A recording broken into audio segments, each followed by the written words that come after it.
Hello viewers, welcome to my YouTube channel. আমাদের আজকে tutorial অষ্টম শ্রেণীর সম্পাদ্য 7। তো অষ্টম শ্রেণীর সম্পাদ্য 7 এখানে বলা হয়েছে যে কোনো বর্গের একটি বাহুর দৈর্ঘ্য দেওয়া আছে, বর্গটি আঁকতে হবে। অর্থাৎ একটি বর্গ অঙ্কন করার জন্য একটা বাহু আমাদের দেওয়া হয়েছে, বর্গটি আমাদের আঁকতে হবে। তো চলো আমরা সম্পাদ্যটি অঙ্কন করি। তো এর জন্য আমাদের শুরুতে যা করতে হবে, তো শুরুতে আমরা একটা বর্গের বাহুর দৈর্ঘ্য আমরা নিয়ে নেব আমাদের ইচ্ছে মতো। তো সেক্ষেত্রে আমি এখানে শুরুতে একটা 5 সেন্টিমিটার একটা বাহুর মান নিয়ে নিচ্ছি।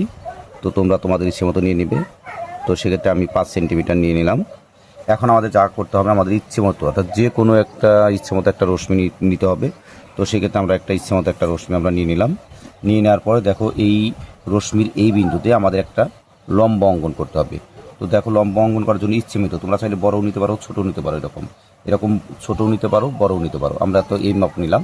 নেওয়ার পরে দেখো এখানে বসিয়ে আমরা এরকম একটা বৃত্তচাপ দেবো, এরকম একটা বৃত্তচাপ দেব।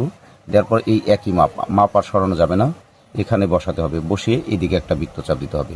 তো দেখো একটা বৃত্তচাপ কিন্তু আমাদের দেওয়া হয়েছে। আবার এখানে বসিয়ে আবার এদিকে আর একটা বৃত্তচাপ দিতে হবে। দেওয়ার পরে দেখো আবার এদিকে একটা বৃত্তচাপ দিবে। আবার এই মাথায় বসিয়ে অর্থাৎ এখানে বসিয়ে এদিকে একটা বৃত্তচাপ দিবে।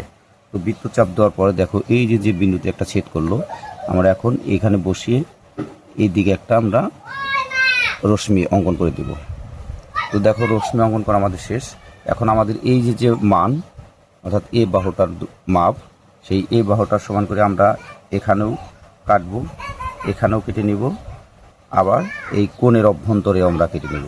এদিকে একটা বৃত্তচাপ দেব, আবার এখানে বসিয়ে আমরা আর একটা বৃত্তচাপ দেব। তো দেখো এই যে বিন্দুটি ছেদ করলো, এটা আমরা যোগ করে দেব।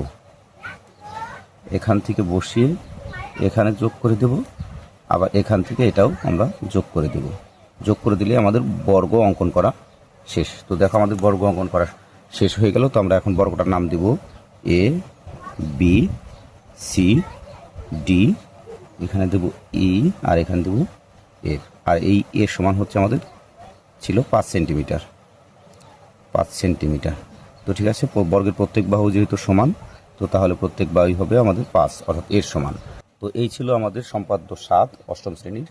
তো পরবর্তী প্রত্যেকটি ভিডিও পেতে অবশ্যই আমার চ্যানেলটিকে সাবস্ক্রাইব করবে এবং সাথে থাকা বেল আইকনটি বাজিয়ে দিবে, যাতে করে প্রত্যেকটি ভিডিও পোস্ট করার সাথে সাথে সবার আগে তোমার কাছে পৌঁছে যায়। ধন্যবাদ সকলকে।